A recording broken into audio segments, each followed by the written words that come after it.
Good afternoon, ladies and gentlemen. Thank you, Professor Chen. It's a huge pleasure to be here. I've been honored to be involved with AGI over a number of years, and I'm thrilled to be here with two old friends, Victor Fung and Marcus Wallenberg as well. We have a lot of ground to cover, so forgive me if I go a little quickly, but our job today is to try to make sense of the electoral outcome in the United States in the context of a broad and widening disillusionment with globalization, Brexit, the rise of nationalist and populist parties in Europe, and a deep and growing distrust of elites. The confluence of increasingly efficient globalization, the rise of giants like China and India, and aspects of digital technology, particularly those that displace or disintermediate certain kinds of work, have converged to produce growth patterns in the developed countries with problematic distributional characteristics, income, wealth, and even more than that, opportunity. These have been mitigated to varying degrees of success by policy across the developed countries. I would say the Northern European countries have done by far the best job, and the most extreme versions of this, at least if you just look at data, are in the United States and in the UK. There is a palpable anger that is the result of being both sideswiped by these forces and ignored by elites and in the political process. This is a core problem that goes well beyond economics, that has to be addressed and solved. It's a very hard problem. This is not something where we know the answer and some idiots just didn't implement it. I'll come back to this briefly at the end. In the US, money has dominated politics. It is a form of legally sanctioned corruption. Obama, Sanders, and Trump, Obama first, well, maybe Howard Dean first, and then Obama, with great success, utilized the internet and social media to mobilize a fair amount of his support. But this time, Sanders and Trump both ran without big money. Now, you might say that's not true of Trump. He's rich. He's actually, nobody knows how rich he is, but he's less rich than he says he is.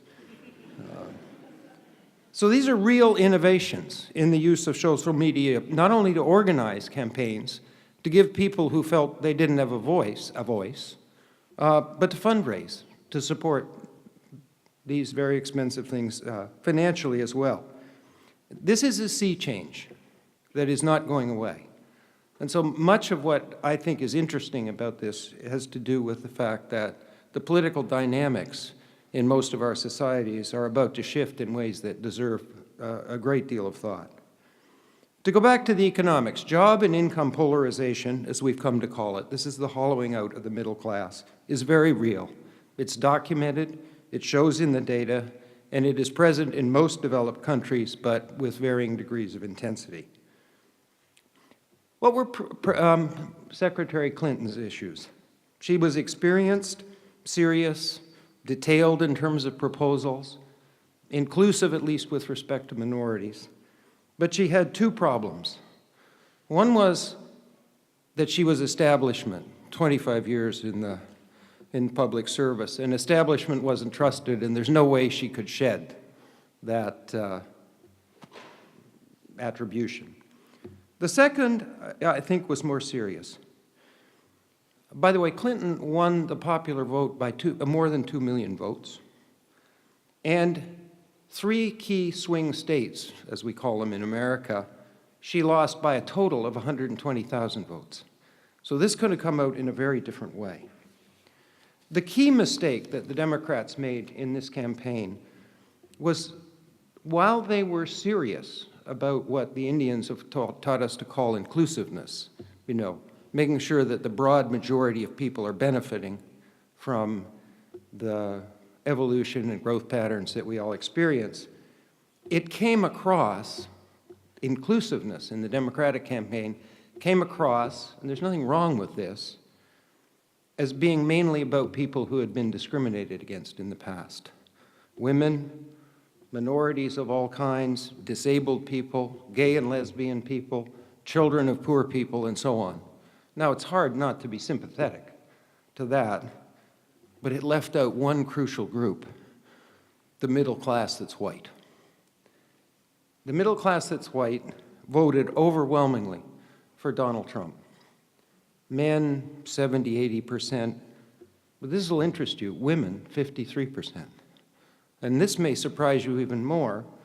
Over 30% of the Latino vote went to Donald Trump, because a fair number of those people fit in the category of defining themselves as principally having a problem with the way our growth patterns were working. So as we try to look forward, there are a couple of other relevant facts. Congress is Republican. It's very difficult to know where they're going to stand. Are they going to be like they were in the last two presidential terms under Obama, largely obstructionist, fiscally conservative?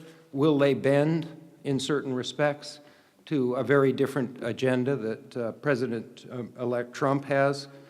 We really don't know. One thing we can say confidently is that Tea Party, which was both fiscally hawkish and socially very conservative, has been sidelined largely in the Republican Party. So what can we expect? Well, certainly we can't expect business as usual. We are going, I think, with some reasonable degree of confidence, to have a large fiscal stimulus focused on infrastructure, and one hopes at least some job creation. Congress may or may not go along with this, but my guess is they will. There is an agreement between the parties that this is a missing piece in the economic agenda. It looks like we're going to get tax cuts, not only in the middle range, but across the board, including the upper range. Frankly, speaking as an economist, and I don't think I'm alone in this doesn't make a whole lot of sense at this point, because it will simply increase the fiscal deficits that we're going to run.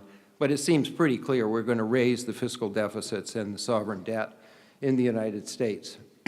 We may actually, and I think this is the upside, we may break out of what I have come to characterize as a mediocre low-growth equilibrium that is occurring in the United States, in a worse form in Europe, and certainly in Japan. And that low-growth, mediocre equilibrium was the result of a lot of things, some of which we don't control, at least not now, like debt overhangs and challenges making structural changes in the economy, but some of it was just an unbalanced policy response. We have relied way too heavily in the West on monetary policy without complementary fiscal and structural changes. And those structural, challenges are different when you go from different country to country. In America, fairly high up on the list would be a tax system that actually made some sense. In other countries, it's structural rigidities and so on. So at least in some respects, I think there's a chance that the Trump team, once it's operating, will take actions that help us break out of this. And you can see signs of this, right? We expect that nominal growth, that real growth will increase. Inflation expectations have already increased. Nominal growth will increase.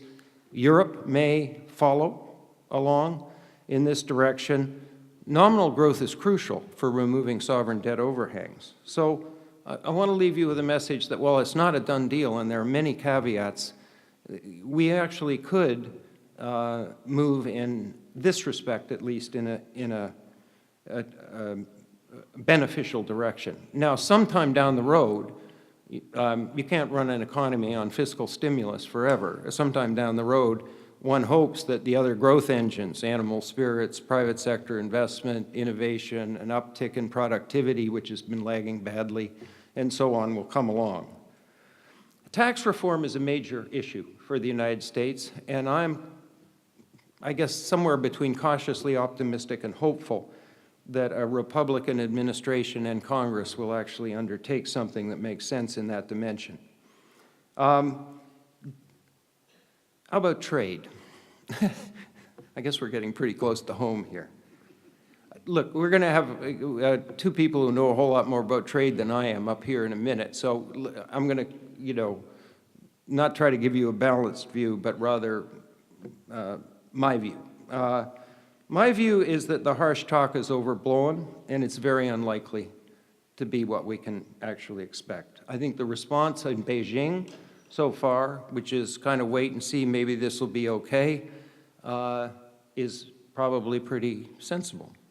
From Beijing's point of view, we could get a tough negotiator out of Trump, but somebody who deals with you kind of on the issues, represents American interests, as the Chinese will represent Chinese interests, and probably, from the Chinese point of view, will be less meddlesome in what they view as domestic affairs, the sort of mind your own business sort of thing.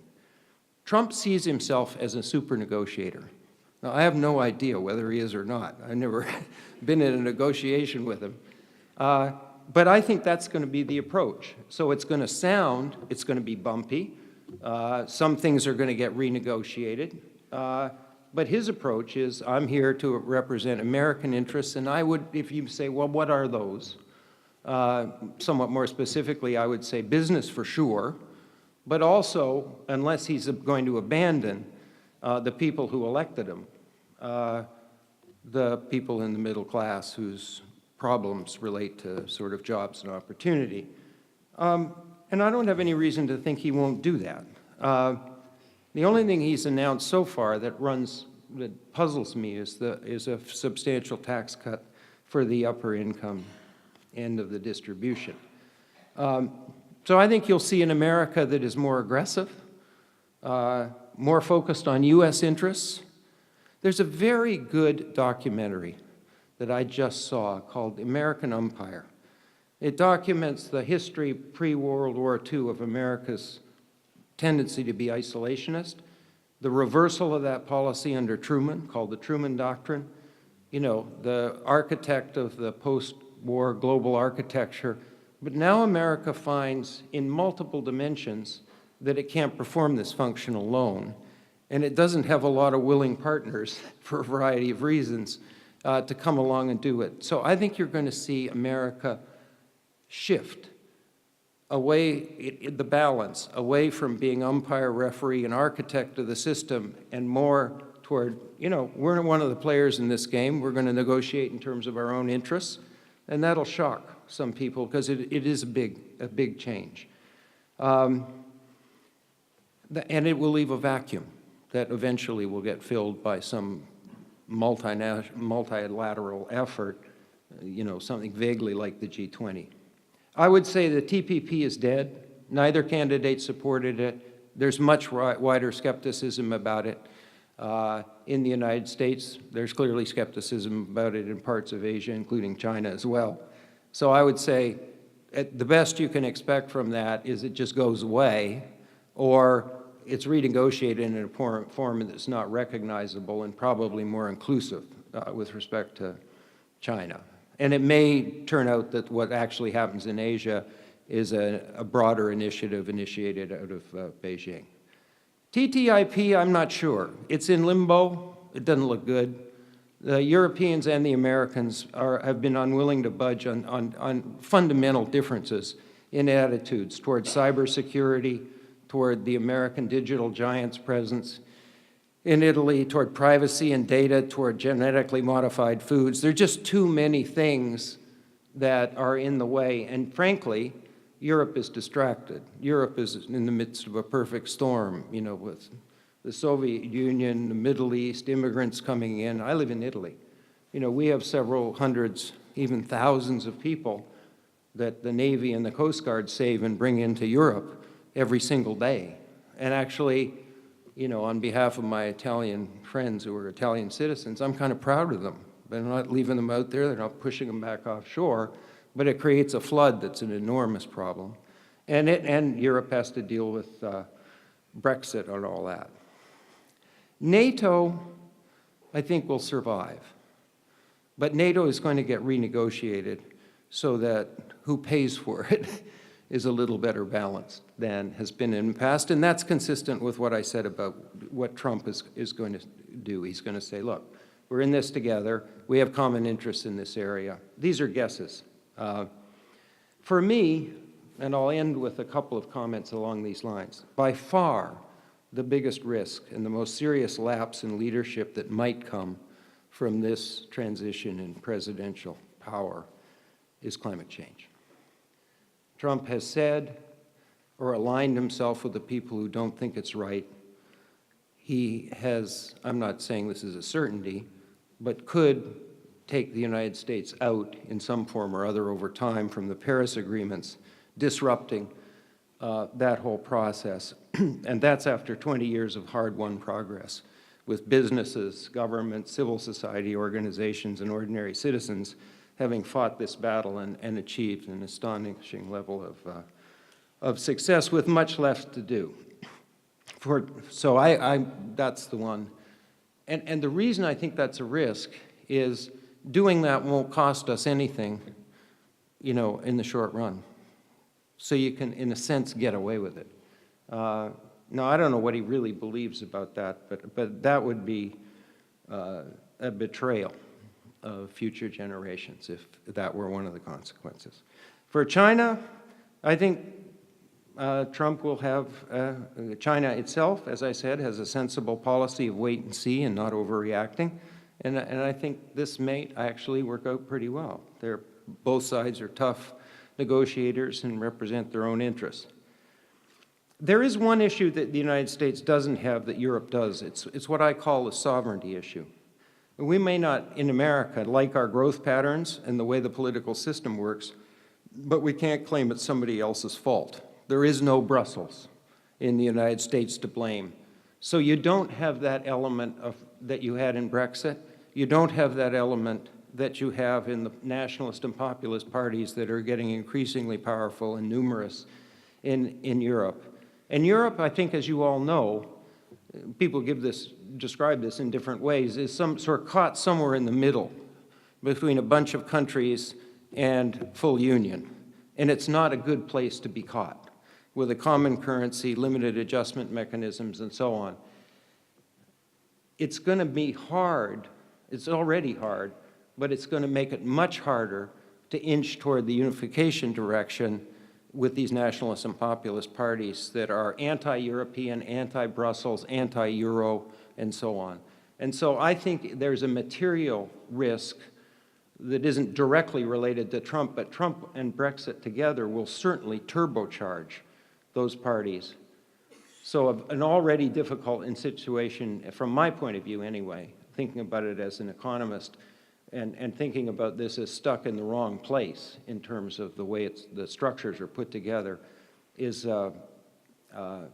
tough, problematic. Or put it more bluntly, whatever the sort of causes the rise of this populism and nationalism in the European context is more problematic than it is in the United States. Finally, let me say one thing about business, and I will stop. Business, and we have two distinguished business leaders here, so if this is wrong, I'll get told it in a very small number of minutes. I think business needs to get behind, and as many already have, a bunch of issues. One is obviously sustainability and becoming an even more powerful force in that direction, and those who haven't joined, I think, need to join. And they have to get back behind the inclusiveness challenge, which they have not been for the most part, right? And the reason for that is business has an important voice and an important role in solving this problem. And we don't need business. You know, if we are going to have to pay a price in terms of globalization and degree of openness in some of our economies to solve some of these problems, because we can't hold the society together without it, then we need people who are pragmatic and willing to sit down and have that discussion. I think it's absolutely crucial that business engages in these 2 or 3 major challenges in society. And I think the trends are attractive.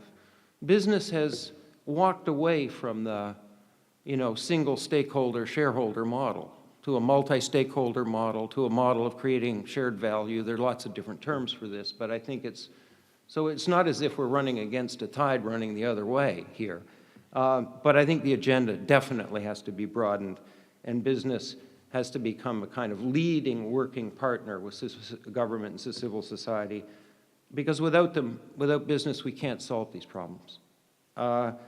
And so narrowness, let me put it this way. the old model, which is the government makes the rules and we maximize what we, you know, whoever we think we're maximizing for, we get that job done within that context, I think is not the framework that's going to work for us going forward. These problems are too hard and complicated, and business leaders have already recognized this in the sustainability, climate change area, and there's no reason, I'm optimistic that business, being effective as it is, can take on a broader range of challenges without really sort of mucking up their main mission, which is to create new products, innovate, and so on.